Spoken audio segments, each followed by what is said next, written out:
اللہ کا ذکر کرنا. نبی صلی اللہ علیہ وسلم نے فرمایا جو آدمی اپنے بستر پر آئے لیکن اللہ کا ذکر نہ کرے وہ بھی اس کے لیے باعث حسرت ہوگا، یعنی بستر اس کے خلاف گواہی دے گا.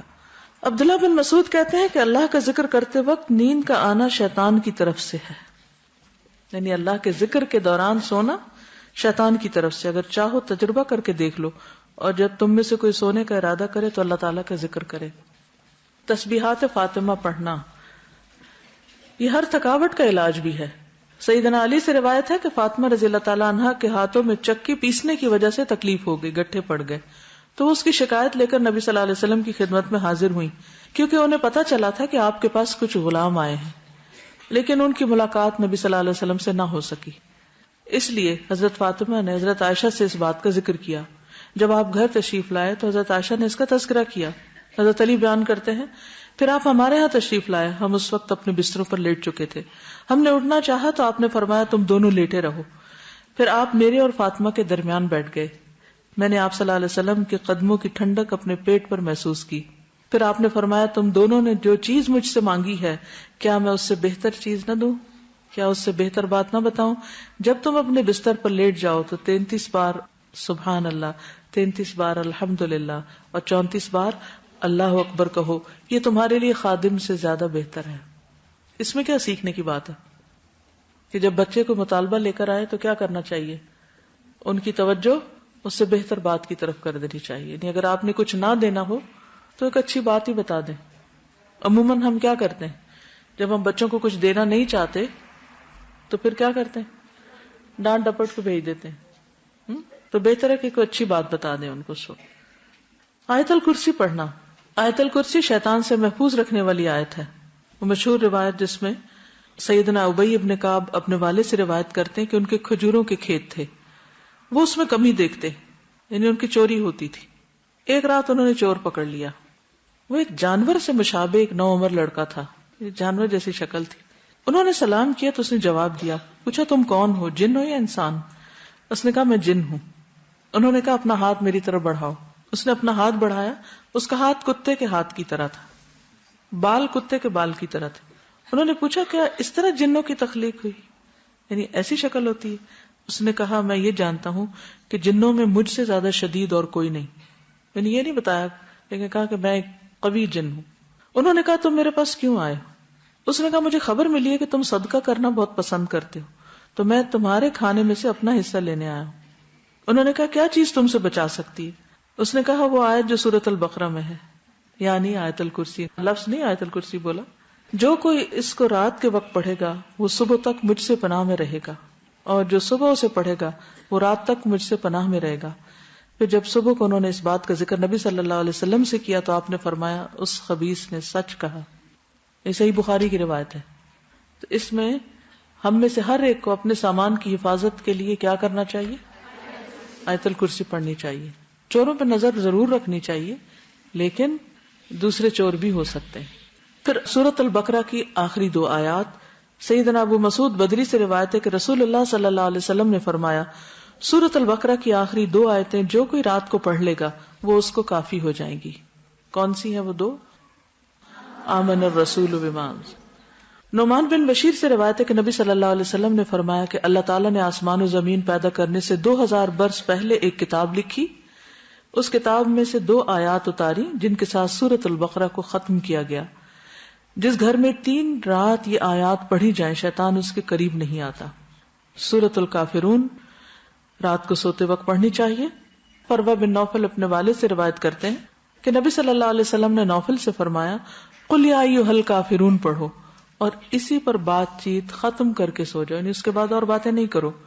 بے شک اس میں شرک سے برات کا اظہار ہے. یعنی اس حال میں پھر اگر انسان دنیا سے رخصت ہو جائے تو گویا وہ شرک سے بری ہو کر رخصت ہوا.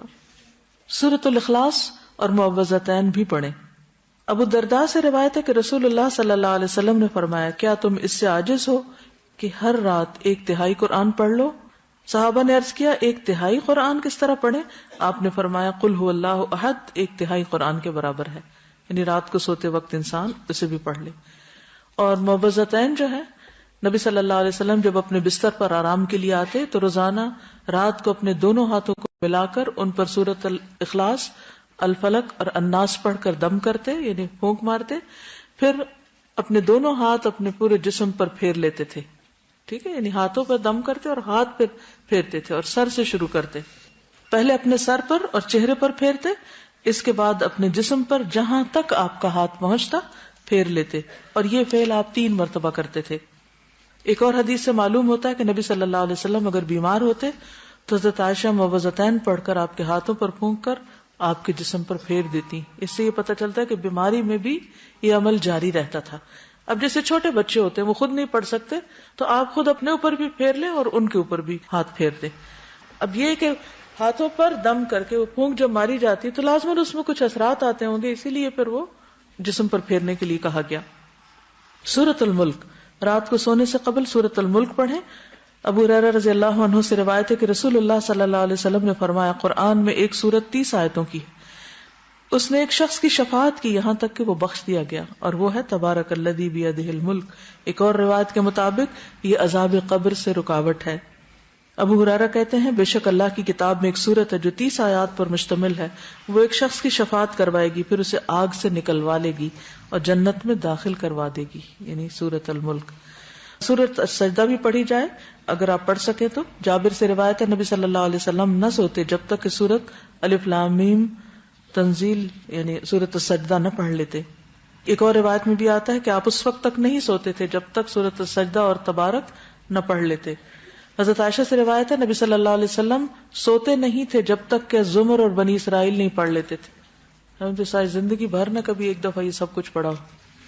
ہم کیوں نہیں پڑھ سکتے؟ ہمیں کیا مشکل ہے؟ کیونکہ ہم بہت مصروف ہیں۔ ہماری اکثریت کی مصروفیت کیا ہے؟ ہمیں تو سونے کا ٹائم نہیں ملتا، تو سوتے سوتے دیر کر دیتے ہیں، پھر اس وقت ہم صورتیں پڑھنے بیٹھ جائیں تو آدھی رات یوں گزر جائے گی۔ پھر کچھ اور مسنون دعائیں بھی ہیں جو رات کو بستر پر آ کر پڑھنی چاہیے۔ ایک تو وہی اللہم قنی عذابک یوم تبعث عبادک، پھر اللہم بسمک اموت واحیا، اور پھر الحمدللہ الذی اطعمنا وسقانا وکفانا وآوانا فکم ممن لا کافی لہ ولا مؤوی۔ حضرت انس کہتے ہیں کہ حضور صلی اللہ علیہ وسلم بستر پر جا کر یہ دعا پڑھا کرتے تھے۔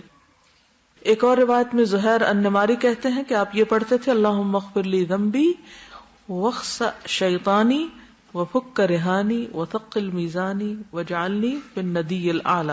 اے اللہ میرے گناہ بخش دے، میرے شیطان کو دفع کر دے، میرے نفس کو آزاد کر دے یعنی آگ سے، میرے میزان کو بھاری کر دے، مجھے اعلیٰ مجلس والوں میں شامل کر دے۔ عبداللہ بن عمر نے ایک شخص کو سوتے وقت یہ پڑھنے کو کہا، اللہم خلقت نفسی وانت توفاها لک مماتها ومحیاها ان احییتها فاحفظها وان امتها فاغفر لها اللہم انی اسألک العافیہ۔ پھر ایک اور روایت ابو ہریرہ کہتے ہیں کہ نبی صلی اللہ علیہ وسلم نے فرمایا، جو شخص اپنے بستر پہ جانے لگے تو اسے چاہیے کہ وہ اپنے کپڑے کے کنارے سے اسے 3 بار جھاڑ لے، پھر یہ دعا پڑھے، بسمک ربی وضعت جنبی وبک ارفعہ ان امسکت نفسی فاغفر لها وان ارسلتها فاحفظها بما تحفظ به عبادك الصالحین۔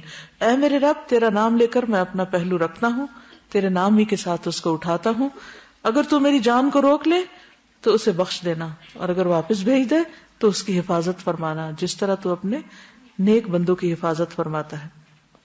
انس بن مالک کہتے کہ رسول اللہ صلی اللہ علیہ وسلم نے فرمایا، جس نے اپنے بستر پر لیٹتے ہوئے یہ دعا پڑھی تو اس نے ساری مخلوق کی بیان کردہ اللہ کی تعریفیں کہہ ڈالی۔ اتنی خوبصورت دعا کہ گویا جتنی مخلوق ہے اللہ کی، وہ جو اللہ کی تعریف کرتی ہے اس نے اس طرح کی تعریف کر ڈالی۔ کیا ہوگی وہ؟ الحمدللہ الذی کفانی وآوانی، الحمدللہ الذی اطعمنی وسقانی، الحمدللہ الذی من علی فافضل، اللہم انی اسألک بعزتک ان تنجینی من النار۔ تمام تعریف اللہ کے لیے ہے جس نے میری کفایت کی اور مجھے رہنے کو جگہ عطا کی۔ تمام تعریف اللہ کے لیے جس نے مجھے کھلایا اور پلایا۔ تمام تعریف اللہ کے لیے جس نے مجھ پر احسان کیا اور مہربانی کی۔ اے اللہ، میں تجھ سے تیری عزت کے واسطے سے سوال کرتا ہوں کہ تو مجھے آگ سے نجات دے۔ ابن عمر سے روایت ہے، رسول اللہ صلی اللہ علیہ وسلم جب بستر پر تشریف لاتے تو فرماتے، الحمدللہ الذی کفانی وآوانی واطعمنی وسقانی والذی من علی فافضل والذی اعطانی فاجزل، الحمدللہ علی کل حال، اللہم رب کل شیء وملیکہ وإلہ کل شیء اعوذ بک من النار. تمام تعریف اللہ کے لیے ہے جس نے میری کفایت کی اور مجھے رہنے کو جگہ عطا کی، مجھے کھلایا اور پلایا، اور وہ ذات جس نے مجھ پہ بہت احسان کیا اور بہت زیادہ کیا، جس نے مجھے دیا اور بہت خوب دیا. ہر حال میں اللہ کی تعریف. اے اللہ، اے ہر چیز کے پالنے والے اور اس کے مالک، اے ہر چیز کے معبود، میں آگ سے تیری پناہ چاہتا ہوں. اس قدر خوبصورت دعا ہے. ابو ہریرہ سے مروی ہے کہ ایک مرتبہ ابو بکر نے عرض کیا، اے اللہ کے رسول صلی اللہ علیہ وسلم، مجھے ایسی دعا سکھا دیجئے جو میں صبح شام بستر پر لیٹتے وقت پڑھ لیا کروں. تو آپ نے یہ دعا سکھائی، اللہم عالم الغیب والشہادۃ فاطر السماوات والارض رب کل شیء وملیکہ اشہد ان لا الہ الا انت اعوذ بک من شر نفسی ومن شر الشیطان وشرکہ. پھر نبی صلی اللہ علیہ وسلم نے فرمایا، جو شخص اپنے بستر پر جا کر یہ دعا پڑھے اس کے سارے گناہ معاف کر دیے جائیں گے، خاص سمندر کی جھاگ برابر ہوں. لا الہ الا اللہ وحدہ لا شریک لہ، لہ الملک ولہ الحمد وہو علی کل شیء قدیر، لا حول ولا قوۃ الا باللہ، سبحان اللہ والحمد للہ ولا الہ الا اللہ واللہ اکبر. براء بن عازب کہتے ہیں نبی صلی اللہ علیہ وسلم نے ایک صحابی کو وصیت کی اور فرمایا، جب تم بستر پہ جانے لگو تو یہ پڑھا کرو، اللہم اسلمت نفسی الیک وفوضت امری الیک ووجہت وجہی الیک والجأت ظہری الیک رغبتا ورہبتا الیک لا ملجا ولا منجا منک الا الیک آمنت بکتابک الذی انزلت ونبیک الذی ارسلت. اے اللہ، میں نے اپنی جان تیرے حوالے کی، اپنا معاملہ تجھے سونپا، اپنے آپ کو تیری طرف متوجہ کیا، اپنی پشت کو تیری پناہ میں دے دیا، تجھ سے امید کے ساتھ اور خوف کے ساتھ، تیرے سوا کوئی جائے پناہ اور نجات کی جگہ نہیں. میں ایمان لایا تیری کتاب پر جو تو نے نازل کی اور تیرے نبی پر جس کو تو نے بھیجا. دیکھیے کتنے ذکر ہیں، کتنی دعائیں، ایک سے ایک بڑھ کر خوبصورت ہے.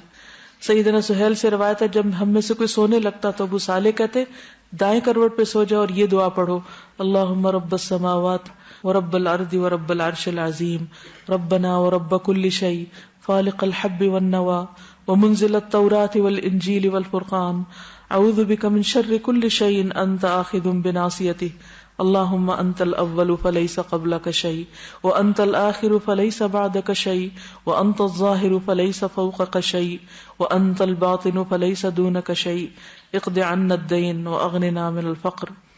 نیند آنے تک ذکر کرتے رہیں.